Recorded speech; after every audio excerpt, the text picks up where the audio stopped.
love it. I love it.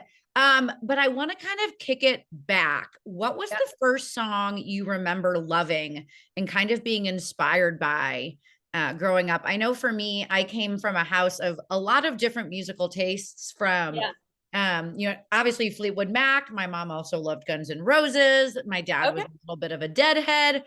And country music got introduced to me very late in life. But I'm Yeah. interested to kind of know what song you kind of fell in love with when you were little. It's so funny you say I've got a Fleetwood Mac poster over here. Oh wait, there. And I've got Guns N' Roses over here. Um, so actually that probably would be one of my first would be probably Sweet Child of Mine by Guns N' Roses, because my dad, when he would drive me to school when I was growing up, I really wasn't raised on a ton of country music either. It came from my grandmother, but my household growing up was rock music. Um, and so my dad would drive me to school and he would play Guns N' Roses and he would play Alice in Chains. And when he was playing like Man in the Box, he would like turn the radio real fast down when they were about to cuss, because I was like 6, you know. And I don't think clean versions really existed back then. Yeah. But Sweet Child of Mine was my dad and my song when I was growing up. And that's like the first song that I remember really loving as a child. I love it. I love that you bring up your grandmother. For me, it Yeah. was my grandfather who handed Yeah. me a Toby Keith CD. Speaking of like having no clean versions, when you were little, and I remember singing Toby Keith songs and having Yeah. no idea what they were about. And now, obviously, since his passing, I've kind of dug the actual CDs back out. Oh my goodness. But Wow. what songs was grandma listening to? Were there, how did she kind of sneak this countryside into you a little bit? So actually I got a record player when I was a kid. And at that point I wanted like a Coldplay record or something. That's what I wanted to have. But my nana brought me this stack of records and it was all country music. There was Willie Nelson's Greatest Hits, which is like, I mean, Staple. it blew my mind. And I still love Willie Nelson. And then some George Jones was in there, which I've been listening to He Stopped Loving Her Today a lot lately too. I actually was I've been writing with some pop writers from LA lately, and they have never heard of that song. And so I know I've played that. I've been like, all right, everyone stop for a minute, play He Stopped Loving Her Today, listen to it, in like 3 of my writes last week. But which is off topic, but yeah, I went through that stack of records, and my nana still will just send me like YouTube videos of classic country artists singing live, and so she's a lot of the reason why I appreciate that. Yeah. Well, thank you, Nana. I love that. Yeah. I Yep. love that you brought that song up in your rights. But before we get into that, I Yeah. I think one of my favorite things about you, besides that you can sing, I think any song ever, um, you are one of the few girls that like really has an emphasis on your guitar playing skills, and that Yeah. guitar is almost like your duet partner in all of your music. So I'm Yeah. interested to know, when was that guitar put in your hand? I mean, Yeah. I'm kind of not surprised because your dad was having you listen to Alice in Chains. So like I totally like I'm seeing the connection come Yeah. together. So kind of talk with me about how your love affair with guitar kind of started. Yeah, I let's see. I was probably 9 years old when I picked up a guitar for the first time. And back to, I guess, the first song I ever learned on guitar was a Queens of the Stone Age song called No One Knows. I love Um, it. yes, I've loved them since I was a kid. But I I just the first song that I learned, I really did fall in love with it. And I never put it down again. The first guitar I had, I rented actually. I didn't own it yet. Really? Because it's like when you're a kid, you're trying it out, you might just, My put parents did it the down. same. They're like, you're going to give this up in 2 seconds. We're writing this baby. Yeah. Well, my parents they were really supportive when I decided that it was something I wanted to do. They bought me my first guitar. They sent me to guitar lessons. My mom, if like, she knew that I loved it, and if I wasn't practicing, she was like, you gotta practice. Like my parents were very supportive. They're a big reason why I'm where I'm at today. But I never put it down. I started writing. Yeah, I've probably played guitar most days of my life since I was 9 years old. Gosh, I'm so jealous. I always tell this to people. My mom's side of the family is so musically inclined. Like it's Really? scary. And it very much skipped the generation with me to the point where like the women's a cappella teacher at my high school was like, yeah, let's find you something else to do. Oh no. But I mean, you're kind of, I mean, I feel like music journalism is music in a way. It's It is. within the vein. Face it. So my grandmother and great grandmother are still very happy. But I know you kind of talked about your parents and that they were very supportive of this. Yeah. But how did you kind of gain the courage to ultimately pursue this path? You know, I mean, it's very untraditional. Yeah. It's not always, you know what I mean, the most stable. So kind of walk with me about how you ultimately were like, no, like this is what I want to do. I don't even know if there was ever a question. Honestly, I don't, there was never like a gaining courage moment for me. Honestly, I don't think there was ever another path in my head once I was old enough to even think about like, what am I going to do with my life? I was spending all my time doing music. And so that was kind of the only path to me. There was never a backup plan. Um, And really. sometimes that's good. And no, yeah. And luckily both of my parents were supportive of it. I mean, I had some other family members that were like, you've got to like go to college for something, you know, but I did not. I went to the community college. I dual enrolled when I was in high school and I almost got my AA, but not quite because I moved here. But, yeah, it was my goal for as long as I can remember. And I think I just always thought like, I'm gonna give this a shot 100%. And or die trying, right? I love it. Yeah. I love it. Or like the new Chase Ray song, I think that just came out. And he goes like, it's called like Go Down Singing or something like that. And he's like, I'm gonna Okay, I do like it, that. It's or cool. I'm gonna go down and sing. And I'm like, oh wow, that is like very applicable to lots of things in Yeah, everybody's life. But yeah, moving to Nashville, I feel like a lot of people, at least just the people I've talked to, come in very doe-eyed, very excited, and then a really big slap of reality kind of hits you in the face rather yeah, quickly. yeah. But what was the hardest part of you moving to Nashville, and or maybe what surprised you the most when you finally kind of had roots down there? Um, I think that, uh, and I'm not really one to be like, well, girls have it, so hard, but really, actually, I did notice that, something that, but I think it's healthy for everyone in general to have to earn their place. But Yeah. I think as a girl in rooms that are mostly men, um, it's the thought is not like, all right, we are expecting you to be great. And, if you disappoint us, that sucks. It's always like, we are expecting that you're going to suck because you're a girl in a room with a bunch of guys, and if you're great, then you're gonna surprise us. And I think that like it was a lot, there's a lot of people that are looking for you to not be as good as the men in the room, and so there's a lot of proving yourself to people every day. You walk in the room every day to prove yourself, especially when you're new in town. So that's one thing. And then I think the hardest thing for me personally was when COVID hit. I know it was hard for everybody, but I just signed my record deal. And then the whole world shut down. Yeah. So that was a big slap of reality, because it was like, now what, Yeah. But, so I mean, Everybody was like, now what? There wasn't like, okay, plan B here. You know yeah. what I mean? Yeah. And so that was a big, but honestly, like in hindsight, it was good for me because I wrote a lot of songs that I loved over that time. And it gave me, when I moved here, I was 19 years old. And it gave me a little bit of extra time to figure out what I wanted to say and who I was.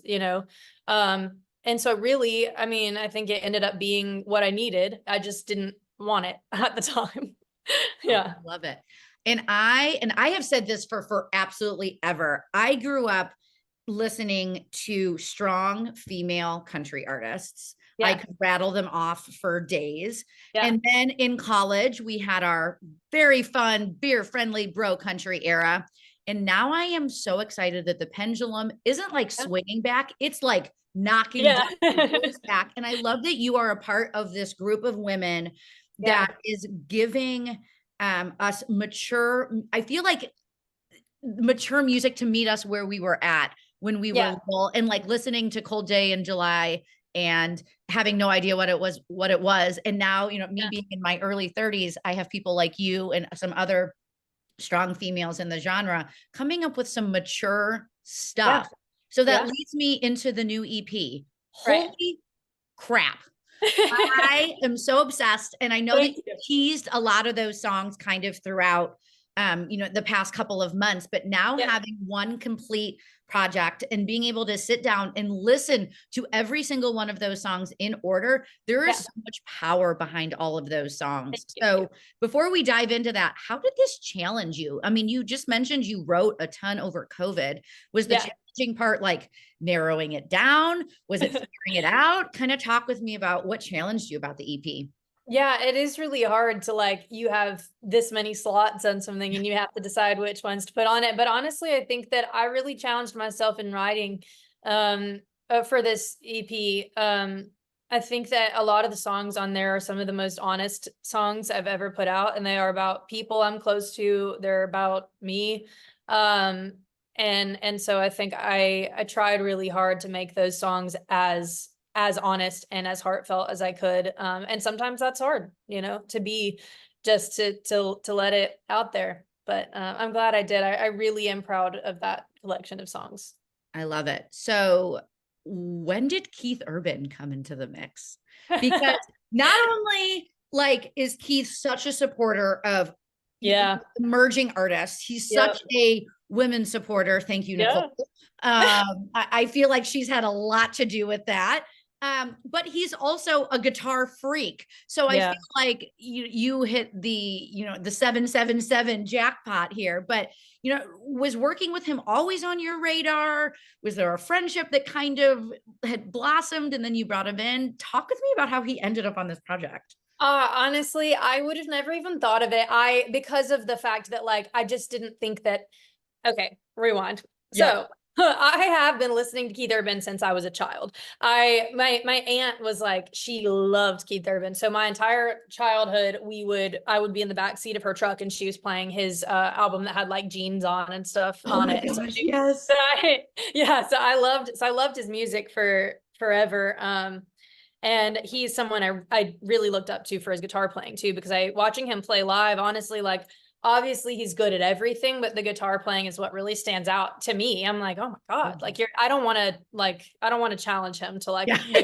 guitar. we're not having a guitar off here. Yeah. Yeah. But like, it wasn't something that I would have thought like, well, let's ask, Keith Urban, see if he'll be on it. Cause I was thinking like, no, there's no way It's that's never gonna happen. Yeah. Yeah. So I went into that song not planning on having anyone on it. We recorded it in the studio. Nathan, my co-producer, and I just we wrote the song, or he wrote a part of the song. We recorded it together. And when we were finished, we were listening down to it in the studio, and he was like, I feel like Keith Urban would like this song. I'm going to send it to him. And I was like, yeah, I just was like, haha, yeah, okay. And he goes, no, really, I'm sending it to him right now. And I was like, oh no. And he was like, just so you know, he's really honest about stuff. And if he doesn't like it, like he'll just say like, not for me, man. Like, and so then I'm like, oh my God. I told my mom, I was like, if like this is really gonna suck, because if he says it's not for me, then I have to release a song that I know Keith Urban doesn't like. Yeah, right. But he responded back and he was like, I think this is badass. I want to play guitar on it. And literally it was just that simple, which is just crazy. And he came in the studio and played guitar on it. And that was it. That was literally, that's, you know, the rest was history. Shout out to Nathan Chapman. I mean, Literally, yeah, like, he is the sole reason. I told him that, and then he was like, "No, the sole reason is because you know, made this really cool song." But yeah, he deserves the credit. I'm like, for it. I'm not the one that had Keith's number and then Yeah, like had yeah. the connection enough to just be like, hey, by the Yeah, way. yeah, here's a song. So when you guys recorded, I know you just mentioned it, were you guys in the studio at the same time? Like, did you get that experience with him or was it sent in And separate? no, he went to the studio with Nathan, but I was in the Netherlands.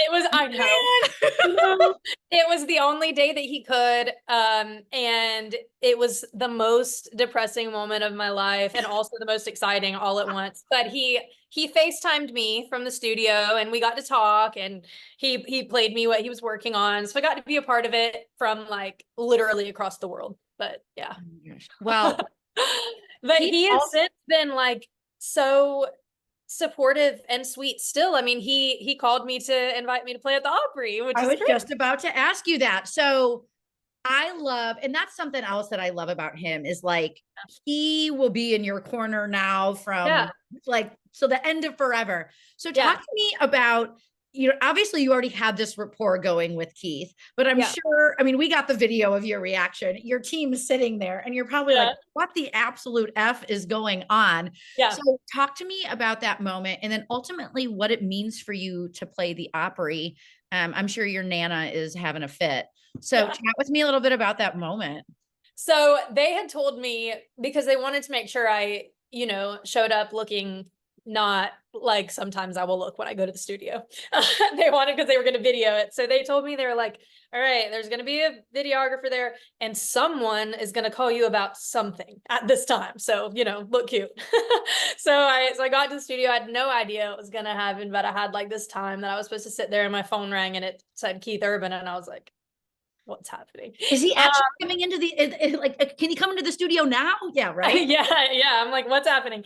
But yeah, so he called and of course you saw the video, but and invited me to play. And I'm not sure, I think the video might have clipped after that, but I cried because playing the Opry is something that I don't think there's anyone who plays country music that's not on their ultimate bucket list. And I'm one of them, obviously.